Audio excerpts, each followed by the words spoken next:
কোহিনূর চাচিকে আমি সেলুট জানাই যে তিনি ভিক্ষে ছাড়ে দিয়ে এই মেহেদি বেটে সবার মনের ইচ্ছা শখগুলো পূরণ করতেছে। অনেকে আমরা মেহেদির পাগল, কিন্তু মেহেদি বাটার জন্য আমরা ব্যবহার করি না। আমরা কোহিনূর চাচিকে সেলুট জানাই। ধন্যবাদ। ছেলে মেয়ে আছে? আমার 2 মেয়ে। স্বামী নাই? না। তুমি এইভাবে এই মেহেদি কবে থেকে করছো? মেয়েরা অনার্স পড়াচ্ছে, আরেক মেয়ে অনেক বর্তমান পড়তেছে। আচ্ছা, আর মেহেদি কবে থেকে পিষতেছো? মেয়ে বিয়ে দিচ্ছি, অনার্স পাস করতে, অনার্স বিয়ের পর বিয়ে দিচ্ছি। বাবা, তুমি একাই এই সমস্ত? আরেক ছেলে, এক মেয়ে অনেক বর্তমান কলেজে। তাই নাকি? এই ভিক্ষা করে একটু পড়াচ্ছো? আমি তো বহুদিন থেকে দেখছি। আমি প্রতিবন্ধী। প্রতিবন্ধী, হ্যাঁ। খুব ভালো, ঠিক আছে, থ্যাংক ইউ। হ্যাঁ, করো, তোমার কাজটা আরো ভালো হোক, দোয়া করি।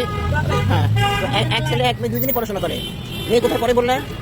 নানগঞ্জ সোনারগাঁও মহিলা কলেজে পড়তে চাচ্ছে? ছেলে ছেলে নাই আমার। ওই মেয়ে আসলে মেয়ে কি করে? আমি বিয়ে দিয়ে চালাই দিলে একটা নাতি হয়েছে। ও ভালো জায়গায় দিচ্ছি। আচ্ছা আচ্ছা আচ্ছা, ঠিক আছে, থাকো, ভালো থাকো, থ্যাংক ইউ। নাই তো আবার দিবা।